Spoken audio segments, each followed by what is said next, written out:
Okay, I wanted to show you guys ballistic coefficient, how it can surprise you with different bullet weights. And what you see at the muzzle as far as energy might surprise you once you get out to further distances. What I got here is three different weights of 9 millimeter. These are Federal Hydra Shock. And if you look here, I've got the energies listed here. And then over here is your yardage. And then on the bottom here is obviously your energy, going out to 400 foot-pounds of energy. What I wanted to show you is focus on the 147 grain here for a minute. It's got 326 foot-pounds at muzzle, but notice what happens as it climbs in 25-yard intervals. It actually gets to a point here at 75 yards where it's got more energy than the 115 or the 124 grain, even though the 115 and the 124 grain started off higher. This is because it's got an excellent ballistic coefficient. It keeps a lot of its energy because it keeps a lot of its speed. It's able to buck the wind better. Now it might drop, it might not shoot as flat, but this is just specifically an example for ballistic coefficient, nothing more, nothing less. It's showing how that sometimes when you look at energy alone, you might not understand that at further ranges that the energy that you get at muzzle between three bullets isn't always going to be the same when you get out further. One bullet might have more energy than the other. And reminds me of 357 SIG round in 115 that might have 500 foot-pounds of energy, and a 40, 180 grain, let's say you got 400 foot-pounds of energy. Well, naturally, everybody thinks that 75 or 100 yards that the 357 SIG is going to have more energy. It's got 100 foot-pounds at start. Surely it's going to have more energy at 75, 100 yards, but that just isn't true. It depends on the bullet and its ballistic coefficient. So at about 75 yards or 100 yards, that 40 Smith & Wesson will actually start to have more energy than the 357 SIG, even though the 357 SIG has got a higher velocity and a flatter shooting trajectory.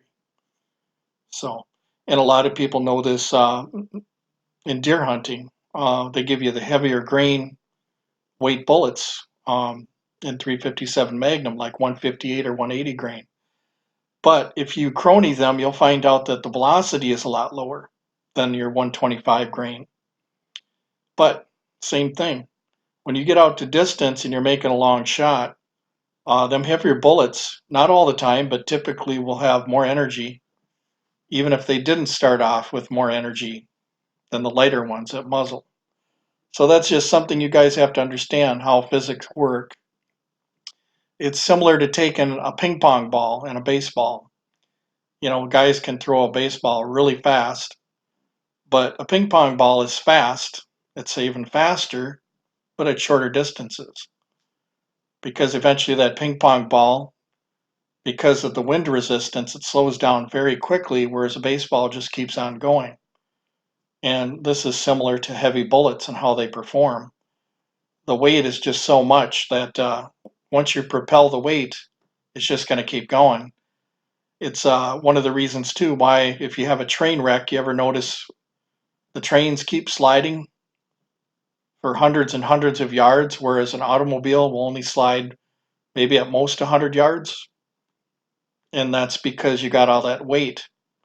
You can't stop that weight. It just wants to keep going. It's a freight train. Same thing with the 147 grain. Once you take a shot out to 150 or 200 yards, that 147 grain is going to have a lot more energy than them lighter rounds still. And it's only going to get better and better as that range increases. Better and better, I mean, than the lighter rounds. Now, somebody will say, well, a 115, you can get a plus B plus, and that's true, but then you can also do the same thing with the 147 grain. So the battle doesn't stop there. 9 millimeter, you can jack that round up to 460 foot-pounds of energy or even higher with some Cor Bon loads with a 4-inch barrel. Well, that's warm 40 Smith & Wesson territory. That means that the 9mm has the same energy as a 40 Smith & Wesson. Now, not a hot 40 Smith & Wesson, but a warm one, which is around 450 foot-pounds of energy. Well, the starting point for a 40 Smith & Wesson is about 360 to 400 foot-pounds, but a lot of 9mm loads today especially are going over that. And Cor Bon, a lot of people forget about Cor Bon. They were around in the 80s and 90s and probably even before that. They had loads that were keeping up with the 40 back then. And they had the energy of the 40, but a lot of people didn't notice it because Cor Bon couldn't be bought. There wasn't a lot of hollow points that you could buy back then. It was specifically law enforcement. Or if you did get it, it'd be very expensive. But 9mm loads have always been powerful. It's just the type of loads that you buy. And if you have, plus P or plus P plus, if you bought them, of course they're going to have much more energy than the ones I'm listing here. These are just standard pressure loads. But even for a standard pressure load, if you look at the 124 grain there, not considered even plus P, 364 foot-pounds out of a 4-inch barrel, when the low end 40 Smith & Wessons, like your Hornady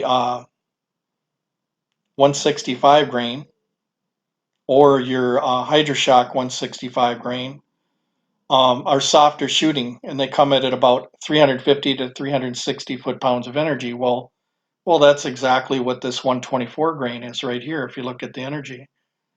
So even this round not being plus P, 124 grain, is going on the low end of a 40 Smith & Wesson. And a lot of people have to understand that is you have to understand that the energy of the 9mm, you can jack it up to the point where it actually is a 40 Smith & Wesson.